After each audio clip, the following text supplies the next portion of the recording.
Hello, hello, hello. Hello? Perfect. Cool. Just make sure it's coming through. Am I coming through? Yes. I talk into right here? Mm-hmm. Okay. Can you hear me? Oh, big time. Okay. Okay, so to start off, Bubbie, can you just tell me a little bit about your, where you were born and stuff like that? Certainly. I was born to Elsie and George Bremen on June 5th, 1939. That makes me very young.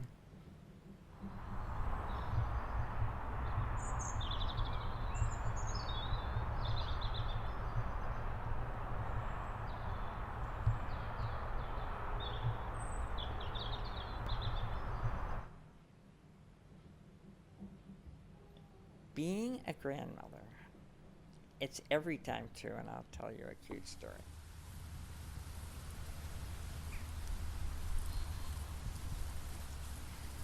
When your kids were born, somebody said, well, what's the feeling? And I said, it's, and you don't know this yet because you haven't fallen in love yet. It's like falling in love all over again, which is a very exciting time in your life. And that's what having grandchildren is. But there's something that happens to your heart when you see your grandchildren. It's like this. And still.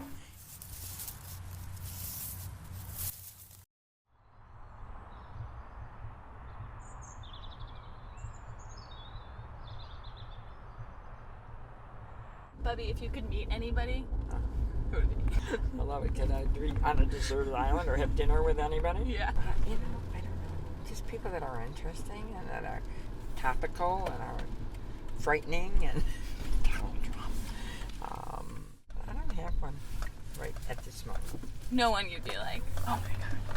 Yeah.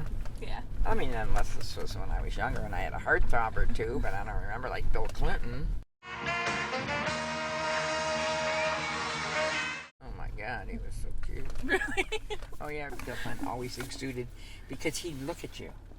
He could be 1,000 people in the room shaking his hand, and you'd shake his hand, and he would look right at you.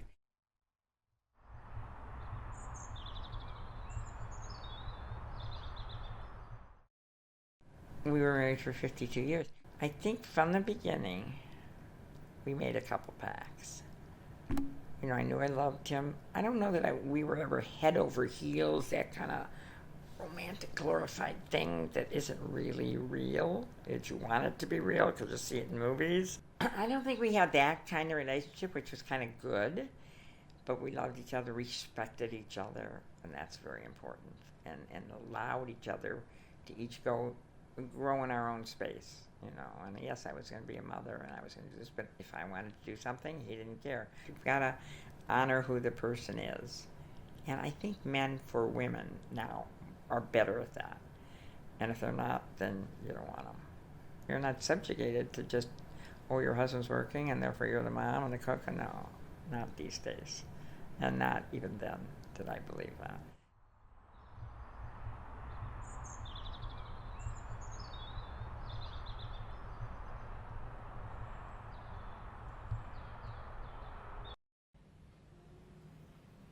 They say opposites attract. I don't believe that, by the way.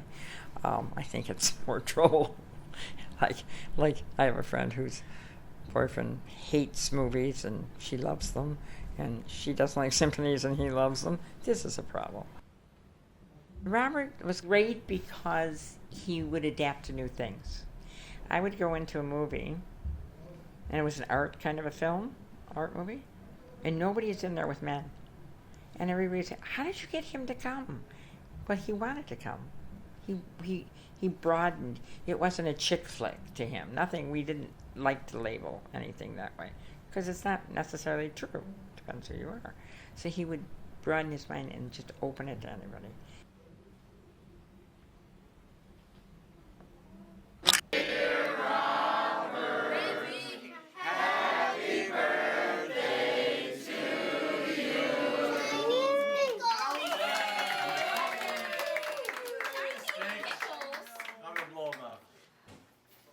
See if he can blow out at the same time. Not even lit candles.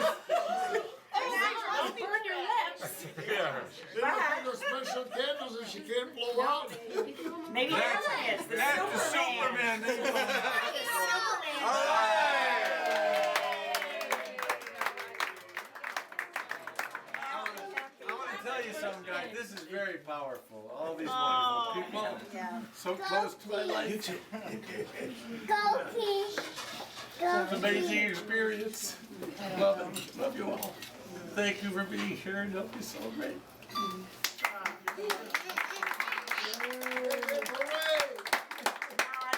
If anybody wants to say even a line or anything, feel free. If you don't want to, that's fine too. We'll just continue. That's fine, we just have dessert.